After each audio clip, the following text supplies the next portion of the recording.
Syempre mga tol, trending ngayon ang Pilipinas sa buong mundo. No, sa iba't ibang mga international news agency o media mga tol ay pinag-uusapan ang mga naging kaganapan mga kapatid sa ating bansa. Kahapon, September 21 dahil nga doon sa nangyaring malawakang protesta na isinagawa mga kapatid kontra korupsyon. Again mga kapatid, lahat tayo ay galit sa korupsyon. Lahat tayo ay biktima ng mga pagnanakaw sa kaban ng bayan dahil lahat naman tayo mga kapatid ay maituturing na taxpayer kahit na hindi ka aktwal na nagpupunta sa BIR. Pero kapag sumasahod ka mga kapatid, may kaltas na yan eh. Kapag bumibili ka sa groceries, bumibili ka ng mga goods, kahit ano mga tol, ultimo bibili ka ng ticket sa sinihan para manood ng paborito mong pelikula, ng gusto mong pelikula, may tax pa rin yan. Pag nagpagasolina ka, may tax yan. Lahat yan mga tol, may tax. So lahat tayo taxpayer na ang inaasahan sana natin, mapupunta sa maayos na paggagamitan. Pambili ng mga kinakailangan ng ating mga kasundaluhan para maipagtanggol ang ating soberanya. For example, problema natin sa West Philippine Sea. Diba? Pampagawa sana mga kapatid ng mga tulay, ng mga kalsada. Ang problema mga kapatid, di ba? Kita nyo naman, lalo na ngayon may bagyo na naman mga kapatid. Ingat-ingat, lalong-lalo na itong bagyong paparating talagang malakas daw at posibleng umabot pa ng signal number 5. Actually, nakapasok na nga ata sa mga oras na to kasi ngayong oras na to na binivideo ko itong video natin, medyo maaga pa, hindi pa ganun kalakas ang ulan. Pero ngayon siguro sa mga oras na to mga tol, nagbubuhos na siya ng mga malakas na pag-ulan. At alam naman natin kapag ganito, talagang maraming lugar ang babahain dahil nga yan sa matinding korupsyon. Diba? Napakatinding korupsyon. Actually mga tol, itong korupsyon matagal nang nangyayari sa Pilipinas. Nasa sistema na yan eh. Ngayon lang talaga nalantad ng husto dahil nga siyempre sa tulong na rin ng social media, diba? At saka sa tulong na rin siguro ng inang kalikasan at ng Panginoon dahil na ipakita talaga sa ating lahat kung gaano kalala ang korupsyon dahil nga sa matinding pagbaha. So ngayon, mabalik tayo rito sa pag-uusapan natin. Balitang-balita tayo mga kapatid sa ibang bansa kasi tayo na yung pangatlo. Una, Indonesia. Sumunod, Nepal. Ngayon, Pilipinas na.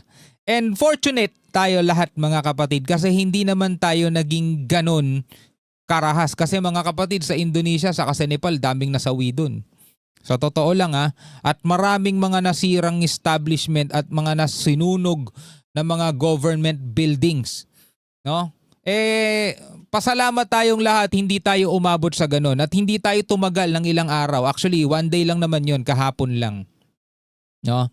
Kasi sabi nga ng pamahalaan, malaya tayong magbigay ng ating opinyon, malaya tayong magpahayag ng ating saloobin. Pero tutugon ng gobyerno, mga kapatid, kung aabot na sa matinding kaguluhan. Dahil nga itong mga musmus pa ang kaisipan ng mga bata, kahit nasabihin na nating matatanda na sila pero mga musmus pa kaisipan nitong mga to, ang akala nila mga kapatid, sa pamamagitan ng dahas, madadaan natin mga kapatid, itong problema natin sa korupsyon. Diba?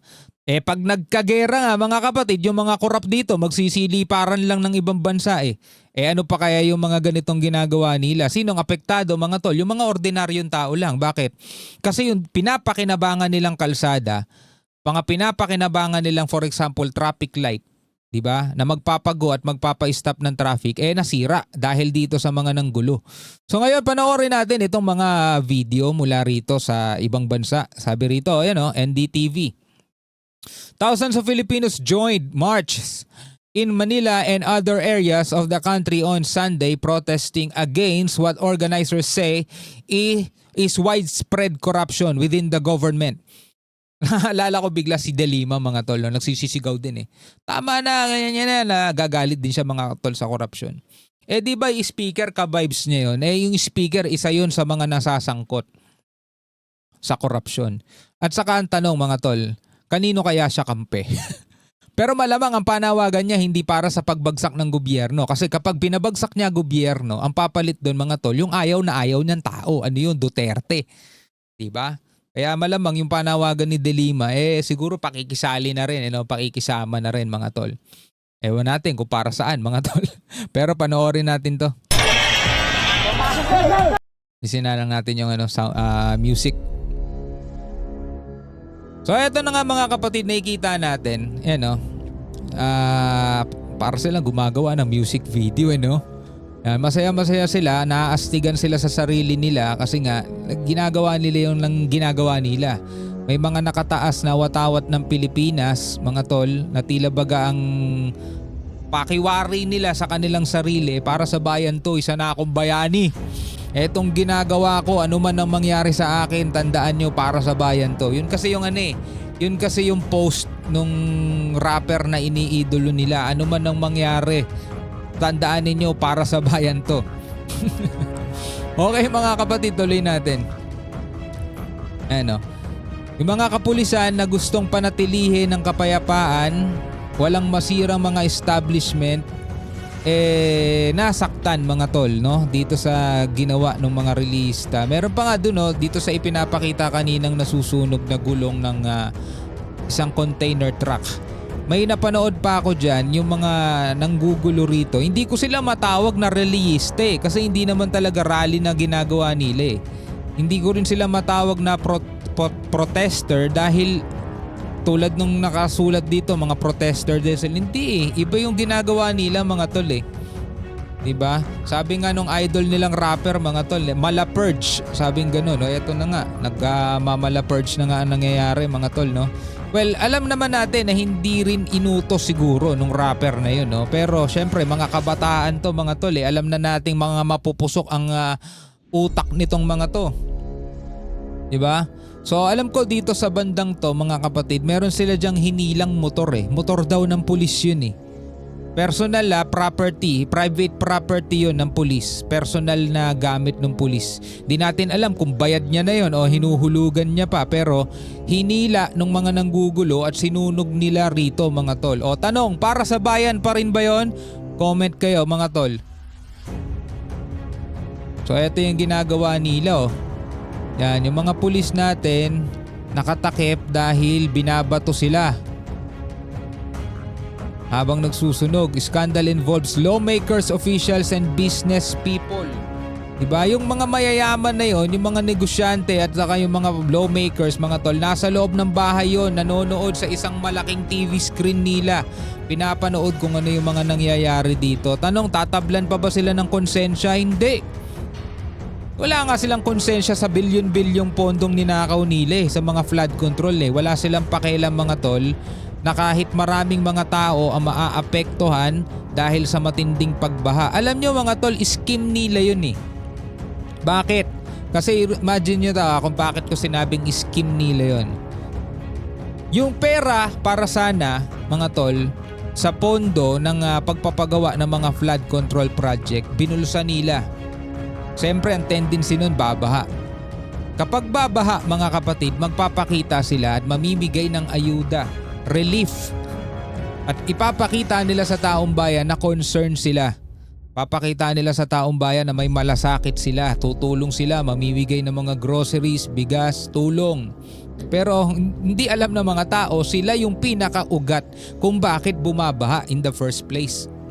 Kasi yung mga pondo sana para mapigilan yung baha ibinulsa na ng mga kaparehong tao na nagbibigay ng ayuda sa kanila para sa susunod na eleksyon. Huwag ninyong kakalimutan, iboto nyo to. May malasakit sa taong bayan.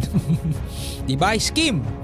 And then pag naupo sila sa pwesto, ayan na mga kapatid, yung mga yearly national budget mga tol, may mga insertions, may mga budget para sa DPWH na nakawin nitong mga buhayang to.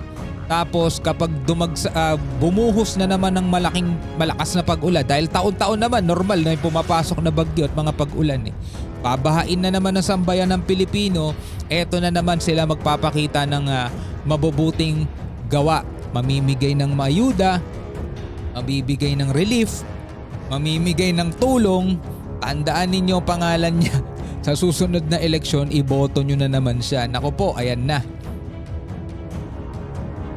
So eto mga kapatid, no, nagagalit ang sambayan ng Pilipino. But again mga tol, hindi natin na sinasang-ayunan itong naging marahas na aksyon, violenteng aksyon nitong mga kabataan na to.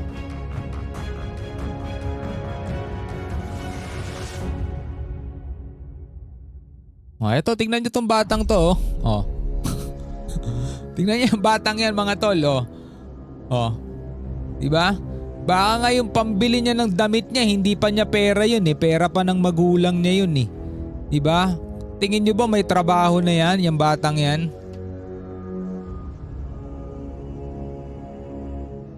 Ay nako po, yan ang sinasabi natin. Diba? Nung mga nakaraan pa lang, sinasabi na natin yan eh. So eto yung mga nangyayaring kaguluhan. Kahapon yan mga tol. And buti na lang tapos na. Isang araw lang ang inabot at ngayon ay bumabagyo na at babagyuhin na naman ata ang buong linggo natin mga tol dahil malakas itong sinando, no? So eto mga kapatid, nasaksihan natin ang mga kaganapan at tulad nga ng aking mga sinabi. Yung iba rito mga tol, wala naman talagang ipinaglalaban. Meron nga ako napanood kahapon, oh. Ibaba ang presyo ng fishball, kikiam, tokneneng. Later on mga kapatid, siya na yung bit-bit ng mga pulis. My goodness. Okay mga tol, ano masasabi nyo dyan? Comment na lamang kayo sa ibaba. Hanggang sa muli, ako nga pala si Shobaldi. Peace out.